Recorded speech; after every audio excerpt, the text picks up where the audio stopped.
Hey YouTube, got a brand new Garmin Fenix 6X Solar here to review today. New multi-sport watch with the solar recharging capabilities. It's a big boy, so stand by for the review.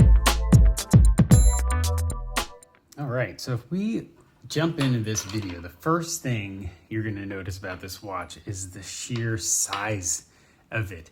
This thing is gigantic. I think it's a 51 millimeter case size. We got the specs on the box here we'll talk about in a second.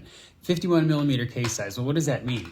So that means on a small to medium sized wrist like mine, this thing looks like a dinner plate. There's no way I can reasonably wear this watch without it looking gigantic on my arm. Compare that to the Forerunner 245, which is my preferred smartwatch of choice. You can see it's a pretty substantial size difference between the two of these. I will say, however, that most of my reviews of the Fenix series in the past have talked about how heavy this watch is. This watch does have some titanium in the casing, and so that does keep it a little lighter than the previous models. It doesn't have a sapphire lens. That also saves some weight, I think, as well.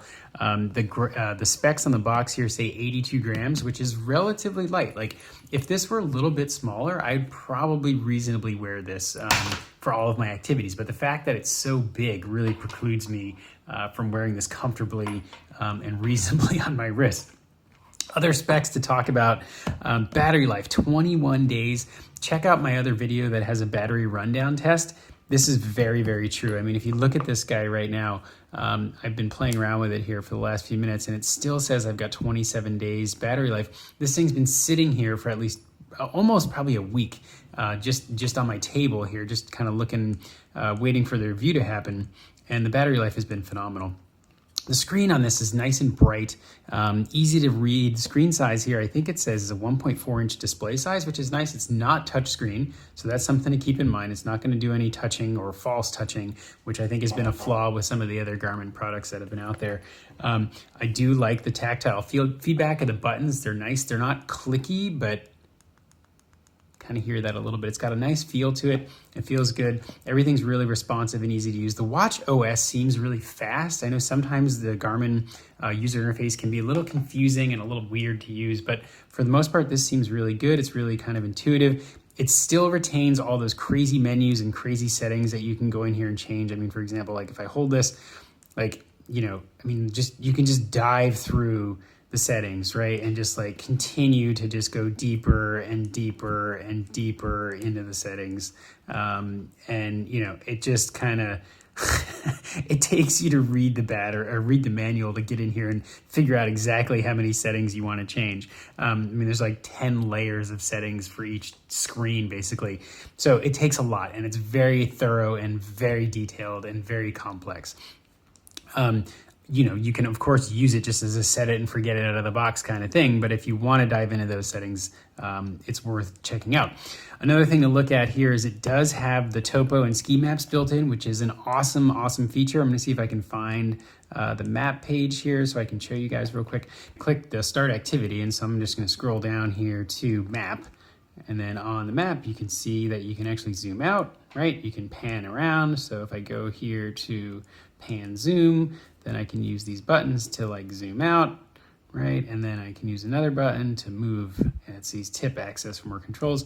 I can go over here and then slide over. It is a bit clunky, right? So like you can see how this is a little hard to figure out, you know, so if you want to go, you know, zoom around the map, it takes a little bit of time to see what you're looking for. And, you know, it's obviously not as fluid as a touchscreen, no pinch to zoom or anything like that. It does work. It does take some time, and it is a bit slow, but it's cool, and you can see around you, and it has those maps preloaded on there, which is pretty cool. It does have a ton of different sort of sports that you can add to your widgets here and your quick launch settings, right? So we've got like trail run, treadmill, indoor track, climb, bike. I mean, there's a lot of stuff this watch can do as far as like activity tracking goes, which is a neat feature for it. It's obviously waterproof, which is great. You know, it has a military grade for its toughness and durability. The other thing that is probably the biggest reason why you would choose this watch is the solar capacity of it, right? So it actually has a solar array built into the screen that can help recharge the battery and help keep the battery boosted during your outdoor activities. Again, check out my battery rundown test and you'll see a really thorough review of how long that solar charge lasts and how long it takes to actually charge the watch up.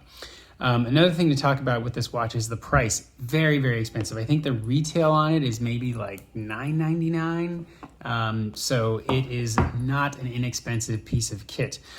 The Fenix is Garmin's top of the line series watch, and so it's definitely meant for that enthusiast and person who's going to, use it every day, be a multi-sport athlete, do a lot of adventuring, do a lot of trekking, winter sports, summer sports, swim sports, bikes, runs, et cetera, et cetera. So it's really geared towards the athlete and to the adventurer.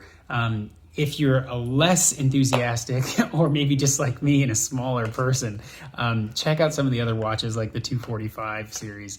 They do a lot of what the Fenix can do. They leave out some of the things like the maps and the solar features. But I do like this product. I'm going to check out the actual smaller version of this. I think it's the 6S Solar, and see if that fits me a little bit better. But thanks for watching and hope you have a great day. Don't forget to rate, comment, and subscribe.